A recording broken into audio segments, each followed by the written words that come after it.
Olá, você que gosta, você que ama, você que quer aprender a palavra de Deus. Hoje, mais um vídeo tratando da vida de Jesus. Este é o terceiro vídeo.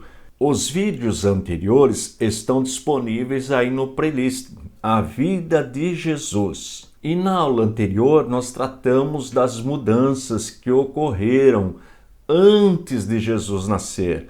Nós precisamos conhecer estas mudanças para entender a época de Jesus. E que mudanças foram estas? Mudanças na política, na cultura, na geografia, religião, idioma e escritos. As mudanças na política, cultura e geografia, a aula está aí no playlist, A Vida de Jesus.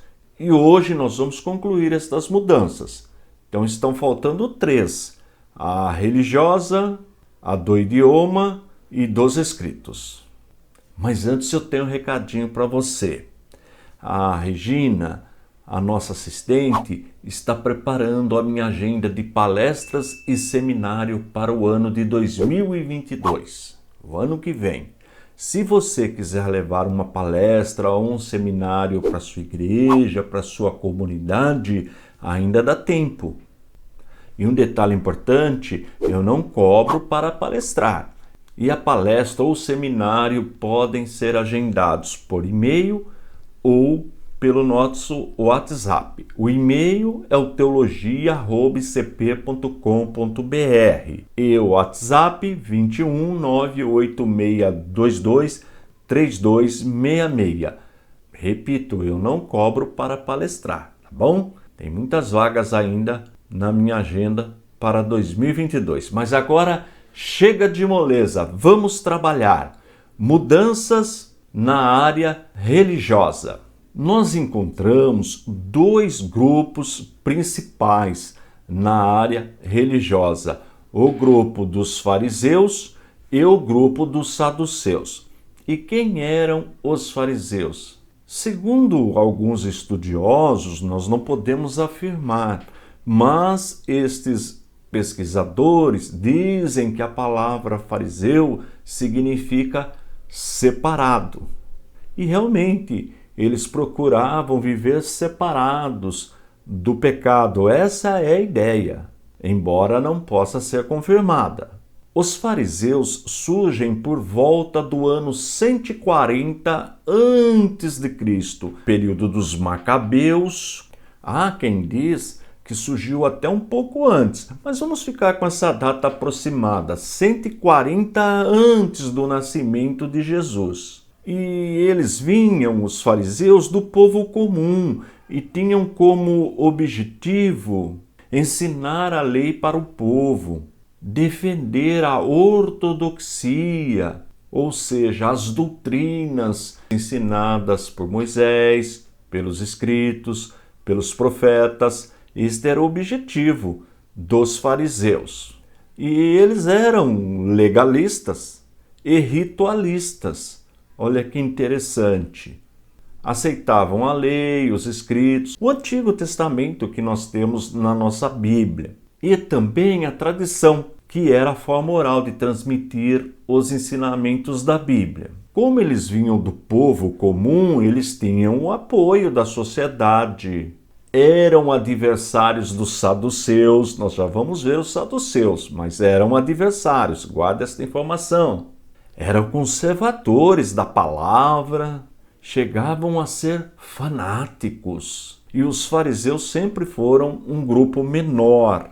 E entre as doutrinas que os fariseus ensinavam, defendiam, tem 2 que eu quero destacar: a imortalidade da alma e a crença na ressurreição. Isto é muito importante. Guardou? Imortalidade da alma e a crença na ressurreição. Eles eram defensores do direito do povo, então, num certo sentido, eles eram democráticos. E nós podemos afirmar que Nicodemos, José de Arimateia e Paulo foram fariseus. Olha que importante. Os 3 tiveram um encontro com Cristo. Agora vamos para os saduceus. Eles já faziam parte da aristocracia, da classe sacerdotal, da classe nobre. Eles já aceitavam a cultura grega helenista, diferente dos fariseus. Também surgiram no período dos macabeus, como os fariseus. Interessante que, como eles não tinham o apoio do povo, eles procuravam, quando precisavam deste apoio, se unir aos fariseus, porque, como nós aprendemos, os fariseus já tinham o apoio da população, do povo em geral. Olha que interessante. Há um detalhe importante também, que os saduceus desapareceram no ano mais ou menos 70 depois de Cristo, com a queda de Jerusalém. E os ensinamentos dos saduceus? Diferente dos fariseus, eles negavam a tradição, ou seja, aquele ensinamento oral transmitido pelos fariseus. Só aceitavam o Pentateuco, ou seja, os 5 primeiros livros da Bíblia: Gênesis, Êxodo, Levítico, Números e Deuteronômio. Negavam a imortalidade da alma, negavam a ressurreição. E logo, já que negavam a imortalidade da alma e a ressurreição, eram materialistas. Bem, depois destes 2 grupos principais, os saduceus e os fariseus, nós temos os herodianos. Quem eram os herodianos? Aqueles que apoiavam Herodes. Chegavam até a achar que o Messias viria da dinastia de Herodes. Olha que absurdo! Porque Herodes era idumeu. E na religião, os herodianos pendiam conforme os seus interesses, ora para o lado dos fariseus e ora para o lado dos saduceus, dependia do interesse no momento. E eles apoiavam o pagamento de tributo para Roma, mas embora eles apoiassem o pagamento de tributo para Roma, eles não queriam um governo direto de Roma, daí apoiarem Herodes. Herodes ficava tipo de um intermediário entre Roma e a Judéia. E, por último, os zelotes. Os zelotes já formavam um partido nacionalista que se opunha violentamente contra Roma. Eles eram mais políticos do que religiosos, os zelotes. Interessante que Jesus tinha um discípulo chamado Simão, que era zelote. Olha que interessante.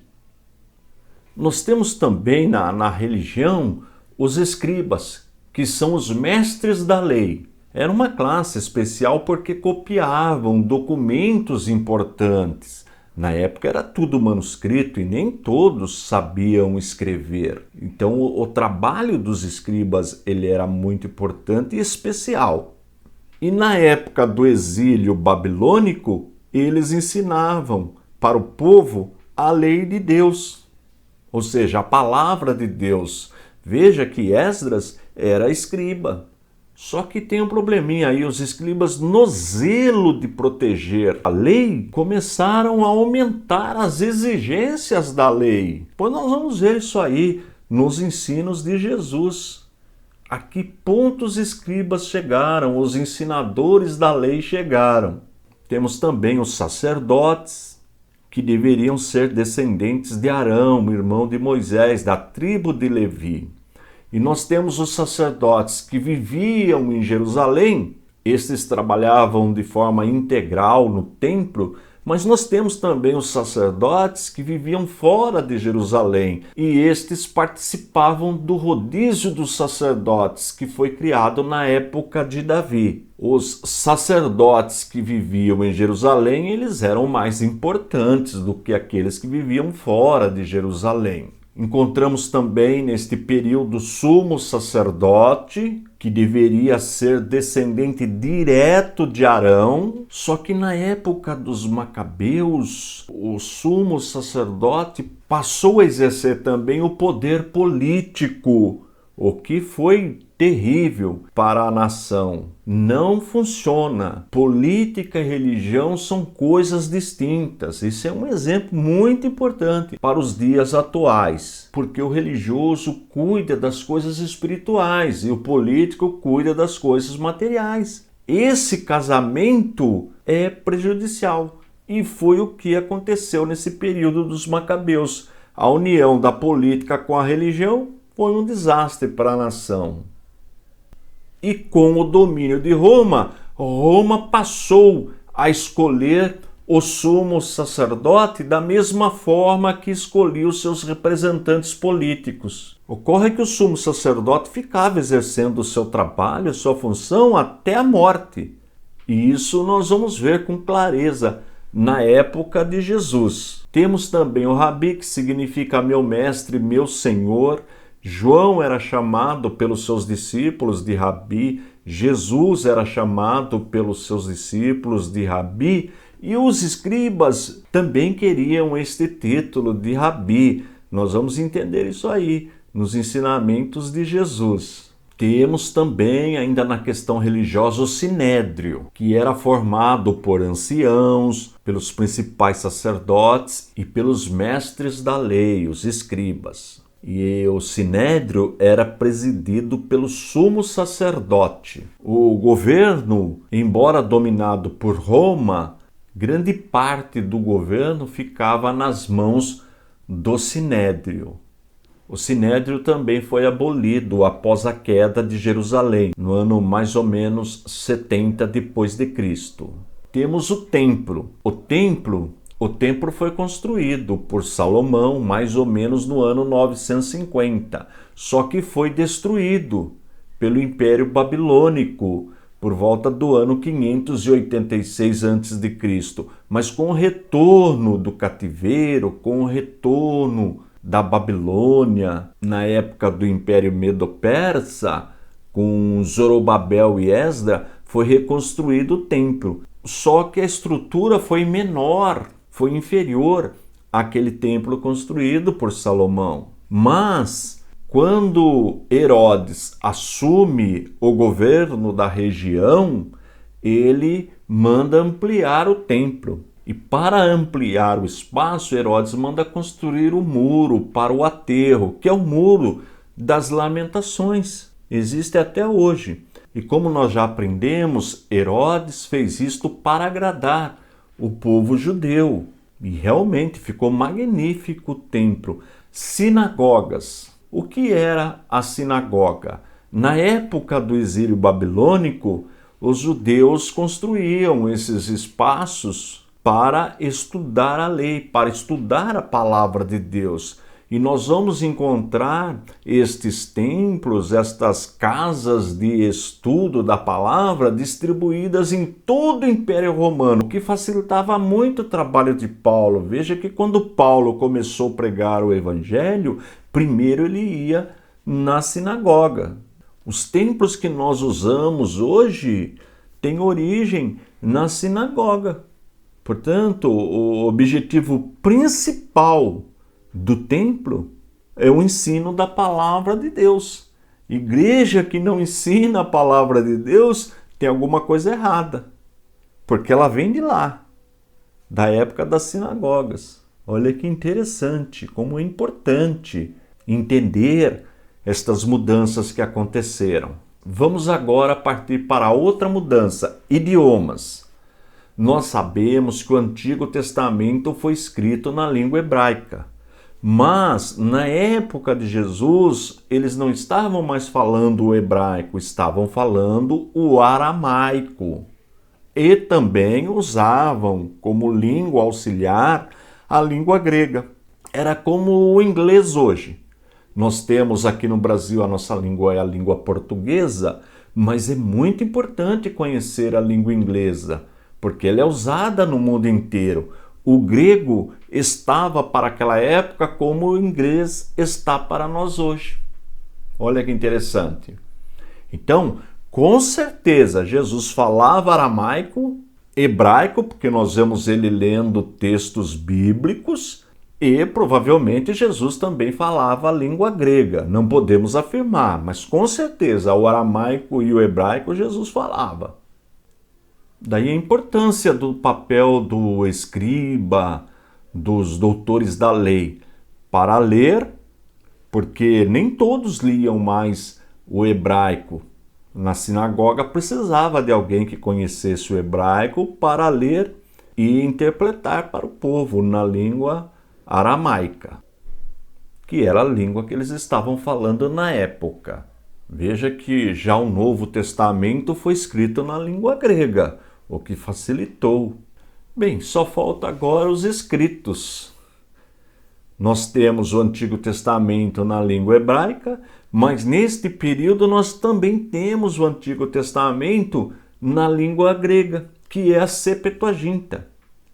A Septuaginta, conhecida como tradução dos 70. Septuaginta é 70 na língua grega. Você pode ver aí em literatura o L maiúsculo, o X e X, tudo maiúsculo. O L representando 50, X 10, duas vezes.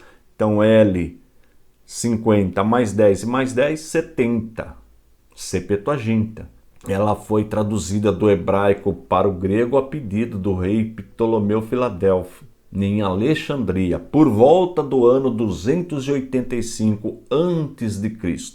Então nós temos o Antigo Testamento na época de Jesus na língua hebraica, nós temos na língua grega. E o Novo Testamento foi escrito também na língua grega. Veja como facilitou o trabalho de evangelização. Bem, conhecendo estas 6 mudanças, nós já podemos entrar no dia a dia de Jesus. Vamos começar pelo seu nascimento. Só que não é hoje não. Na próxima aula, não vai perder a próxima aula. Estou indo embora. Forte abraço e fiquem todos na paz de nosso Senhor e Salvador Jesus Cristo.